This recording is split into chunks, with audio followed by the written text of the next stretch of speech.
যে খবরের দিকে নজর রাখবো, সন্দেশখালীর ভিডিও ভাইরাল। সন্দেশখালীর আন্দোলন তৈরি করা মিথ্যে ধর্ষণের অভিযোগ দায়ের করা হয়, এমনটা কিন্তু ঘটনা তৈরি করতে টাকা ও মোবাইল দিয়ে সাহায্য করা হয়। শুভেন্দুর নির্দেশে টাকা ও মোবাইল দেওয়া হয়। ভিডিওর দাবি বিজেপির মণ্ডল সভাপতির। তিনি কিন্তু এমনটাই দাবি করেছেন ভিডিওতে, যদিও সেই ভিডিওর সত্যতা যাচাই করেনি কলকাতা টিভি। সন্দেশখালী 2 নম্বর ব্লকের মণ্ডল সভাপতি গঙ্গাধর কয়াল এই দাবি করেছেন যে ঠিক কি বলেছেন গঙ্গাধর কয়াল, শোনাব আপনাদের। আমি ধরে একটা টিমকে নামাতে গেলে তার তো একটা খরচ থাকে, সে কেন নামবে, সে নামবে, সে কেন সে এদের মতন এরকম আন্দোলনটা এতদিন টিকে আছে কেন? তিনটে ছেলেই এধার ওধার করছে, তাদের কি শুভেন্দু দেখেনি? দেখেছে, কিন্তু আরগুলো মানে নড়ছে না কেন? শুভেন্দুর ফেত রয়েছে, নড়া যাবে না।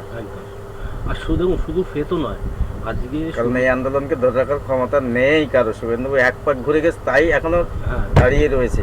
আমি ঘুরছি, আমি বুঝতে পারছি কি হয়ে আছে। তাই নয়, আজকে শুভেন্দু দা তার লোকদের দিয়ে টাকা পাঠানো, মোবাইল পাঠানো, সব সাপোর্ট গুলো দিচ্ছে বলে শুনুন দাদা, খালি জিনিসে কিচ্ছু খালি এতে হবে না। আপনাদের শোনালাম ঠিক কি বলেছেন বিজেপির মণ্ডল সভাপতি। শুভেন্দু অধিকারীর নির্দেশে এমনটা হয়েছে। টাকা মোবাইল দেওয়ার অভিযোগ, সন্দেশখালীর ভিডিও ভাইরাল, যদিও এই ভিডিও সত্যতা যাচাই করেনি কলকাতা টিভি। সন্দেশখালীর আন্দোলন তৈরি করা মিথ্যে ধর্ষণের অভিযোগ দায়ের করা হয়। ঘটনা তৈরি করতে টাকা ও মোবাইল দিয়ে সাহায্য করা হয়। শুভেন্দু অধিকারীর নির্দেশে টাকা ও মোবাইল দেওয়া হয়। ভিডিওয় দাবি করেছেন বিজেপির মণ্ডল সভাপতি গঙ্গাধর কয়াল। আর কি শোনা যাচ্ছে এই ভিডিওতে, শোনাব আপনাদের। বুঝতে পারছো দাদা কি লেভেলের কাজ করেছে? রেপ হয় নাই, তাকে রেপে কনভার্ট করিয়ে দিয়েছে। চিন্তা করো, ধরো আজকে তোমার বাড়ির মিসেসকে, আমার মিসেসকে করাতে পারতো, আমরা বড় হয়ে করাতে পারবো না। দাদা সেখানে বাইরের লোক হয়ে তাদেরকে দিয়ে এটা করিয়েছে, মানে টিএমসির লোক তাদের করিয়েছেন। আপনারা কিভাবে ওদের ব্রেন ওয়াশটা কিভাবে করতেন এটা বলেন দেখি। না, আমাদের নির্দেশ ছিল, শুভেন্দুদা হেল্প করেছিল। এইটা না করলে ওখানে আর এই তাবড় মালকে গ্রেপ্তার না করাতে পারলে তোমরা ওখানে দাঁড়াতে পারবে না। আর গ্রেপ্তার করাতে গেলে তোমাদের এই করতে হবে, রেপ কেসটা তো দিতেই হবে। শুভঙ্কর ছেলেটা প্রথম সাথ দিয়েছিল। কে শুভঙ্কর ছেলেটা প্রথম সাথ দিয়েছিল, কিন্তু ও পরে কিছু অর্থনৈতিক তছনছ করে ফেলে মেছে, ঠিক আছে? সেই জায়গা থেকে ও কিন্তু একটু হটে গেল। না, এমনি শুভেন্দুদা এই জিনিসটা কি কন্ট্রোল করতো? কন্ট্রোল করতো, করার জন্য পিও ওরা এসেছিল। পিএ হচ্ছে পীযুষ নাকি আছে, পীযুষ এই জায়গাতে জীবনে আসে না, ও শুভঙ্করের হাত ধরে ঘুরে বেড়ায়। আমাকে আর খুব একটা গুরুত্ব দেয় না বলে আমি ওকে গুরুত্ব দেই না, ঠিক আছে? পরিষ্কার পরিচ্ছন্ন লাগে। ও যদি আমার সঙ্গে থাকতো তাহলে ও শুভঙ্করের থাকতে হতো না। আমি ওর পিএ কে দিয়ে কন্ট্রোল করি। শুভঙ্কর গিরি তো নেজাটের। তাহলে শুভঙ্কর গিরি ও তো হচ্ছে আপনাদের বিজেপির সঙ্গে দেখলাম না, ও তো বিজেপি আপনাদের সংগঠন কনভেনার শুভঙ্কর গিরি। তাহলে ওই এদেরকে ব্রেন ওয়াশ করতো, আমাকে দিয়ে বলতো যে এইটা করতে হবে, ওইটা করতে হবে। আপনারা কি ব্রেন ওয়াশ কিভাবে করতেন? ওই তো যে কমপ্লেন গুলো এইভাবে করো, আর আপনি সেটা করেই দেন, ঠিক আছে? ওরা যেটা বলতো আমি করিয়ে দিতাম। না, আপনি মেয়েদেরকে একটা মেয়ে যখন লিখতো যে আমাকে রেপ করেছে, মানে যেটা হয়নি তাও সেটা লিখছে, তো সেই ক্ষেত্রে তো ওরা তো প্রথমে তো না বলতো তো আপনাকে। না বলেনি, ওরা যেটা বলেছি সেটা শুনেছি। মোটামুটি যে আপনাদের এই আন্দোলনকে ধরে রাখতে দিলে ওদেরকে গ্রেপ্তার না করা পর্যন্ত কিন্তু আপনাদের এই আন্দোলন সাকসেস হবে না। মানে শিবু শাহজাহান পরবর্তী দিনে এদের গ্রেপ্তার না করলে এখানে আপনাদের টিকতে দেবে না, বুলেটের আঘাতে আপনাদের শেষ করে দেবে। আর তাই করে দিত। আমি বললাম যে ওকে জবানবন্দির জন্য নিয়ে যাওয়া। সর্বপ্রথম জবানবন্দি কি একদম রেখাই, অভিযোগ সর্বপ্রথম রেখাই করেছে, আর তারপর ওকে দেখে বাকি মহিলারা করেছে। তাও এটা আপনার কিন্তু ক্রেডিট দাদা। আরো 2-3 জনকে করানোর করেছিলাম, কিন্তু তারা রাজি ঠিক হলো না। কেন ভয় পেয়ে গেল যে আবার আমরা এই মিথ্যা রেপ কেস দেবো। জবা সিং এর করে দিল পুরো এসটি কমিশনার একেবারে প্রথম এসে ইনকোয়ারি প্রথম জবা সিং এর আরো ঘাবড়ে গেছে, একদম ও ঘাবড়ে গেছে। কিন্তু কি হবে না হবে, সুন্দর ছিলেন যিনি এসটি কমিশনার, চিনি লম্বা করে ভালো করে। তো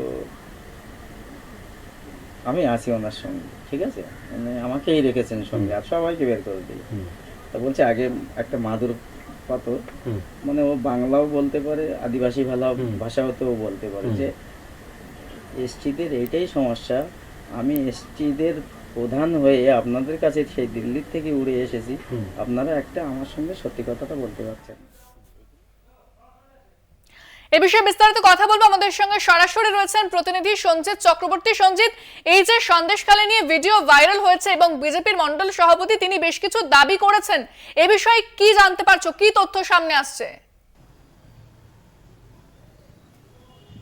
দেখো, তুমি 2024-এ 5ই জানুয়ারি যখন শেখ শাহজাহানের বাড়িতে ইডি আধিকারিকরা যায়, সেখানে আক্রান্ত হয়, ঠিক তার এক মাস পরে 5ই ফেব্রুয়ারি সন্দেশখালীতে কিন্তু এই সংগঠিত স্বতন্ত্র অর্থাৎ স্বতঃস্ফূর্ত আন্দোলন তৈরি করছে মহিলারা, এমনটাই দাবি করেছিলেন। কিন্তু বারবার যেখানে গিয়ে আমরা খবর করতে গিয়ে দেখেছিলাম, বারবার যে নারী নির্যাতন একাধিক অভিযোগ আনছিল, মহিলারা পথে নেমেছে, লাঠি নিয়ে নেমেছে, কিন্তু এই আন্দোলন স্বতঃস্ফূর্ত না।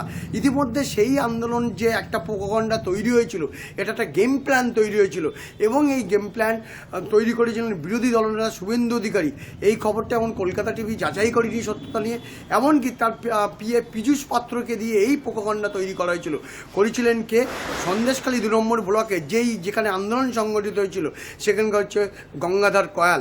তিনি একেবারে 30 মিনিটের ভিডিওতে তিনি কিন্তু প্রকাশ্যে তিনি দাবি করেছেন যে যেভাবে তাদেরকে এই প্রোপাগান্ডা তৈরি করা হয়েছিল, কীভাবে সন্দেশখালী আন্দোলনকে দীর্ঘ থেকে দীর্ঘতর করতে হবে, 2024-এর লোকসভা নির্বাচনে সন্দেশখালীকে ইস্যুকে সামনে রেখে বঙ্গ রাজনীতি অর্থাৎ রাজ্যের দেশ এবং দেশের রাজনীতিতে ইস্যু করতে হবে, সেটা পুরো একটা তৈরি করা একটা চিত্রনাট্য তৈরি করা হয়েছিল।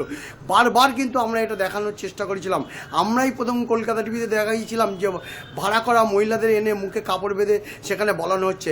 আমরাই দেখাইছিলাম কোনো ম্যাডামের ফোন নির্দেশ পেলেই আগুন লাগাতে ব্যস্ত হচ্ছে মহিলারা। বারবার ছবি, সেই এক্সক্লুসিভ ছবি, এক্সক্লুসিভ সাক্ষাৎকার কলকাতা টিভি দর্শক দেখিয়েছিল দর্শকদের। কিন্তু সেই প্রশ্ন যখন একাধিক প্রশ্নচিহ্ন উঠে গেল, তারপরে কিন্তু এবার খোদ মণ্ডল সভাপতি তার কিন্তু বয়ানে রীতিমতো চাঞ্চল্য, সন্দেশখালীর ঘটনা নিয়ে রীতিমতো রাজনৈতিক উত্তেজনা তৈরি হয়েছে।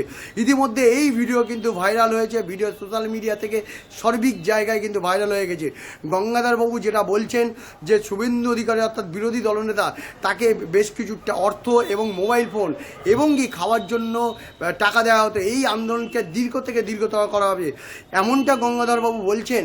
যে পাশাপাশি তিনি এটাও দাবি করেছেন যে মহিলাদের কিভাবে ব্রেন ওয়াশ করাতে হবে, 6-7 মাস ধরে তাকে ব্রেন ওয়াশ করিয়ে তার আগে থাকতে তৈরি করা হয়েছিল, অর্থাৎ মহিলাদেরকে রীতিমতো কিন্তু কাজে নামানোর জন্য। অর্থাৎ এটাও তারা বলেছিল যে ধর্ষণের মামলা, মহিলারা 6-7 মাস আগে যদি কোনো রেপের মামলা করে, মিথ্যে অভিযোগ তাদের দিয়ে করানো হয়েছে, সেটা তাতে 6 থেকে 7 মাস আগে করতে হবে, তাহলে মেডিকেল টেস্ট হবে না, সশরীরে তারা মেডিকেল টেস্টে হাজির হবে না, শুধু বয়ান হয়ে যাবে 164, অর্থাৎ জবানবন্দি দিতে পারবে। এই বিস্ফোরক মন্তব্য রীতিমতো চাঞ্চল্য ছড়িয়েছে। পাশাপাশি এর সঙ্গে কিন্তু বিজেপির তাবড় নেতারা জড়িয়ে রয়েছে এই সন্দেশখালীর ঘটনায়। সেই ঘটনায় যেমন কলকাতা টিভি সত্যতা যাচাই করেনি, অন্যদিকে কিন্তু এই ঘটনা নিয়ে রীতিমতো যে মণ্ডল সভাপতি বারবার বলার চেষ্টা করেছে যে যেভাবে সন্দেশখালীতে একের পর এক নারী নির্যাতনের দেখেছে গোটা রাজ্য থেকে দেশ, 2024-এর লোকসভা নির্বাচনে একের পর এক বিরোধীরা কিন্তু শাসক দলের বিরুদ্ধে সেই আন্দোলন তৈরি করেছে। একেবারে ধন্যবাদ আপাতত সঞ্জিত, আমাদের সঙ্গে সরাসরি ছিলেন প্রতিনিধি সঞ্জিত চক্রবর্তী।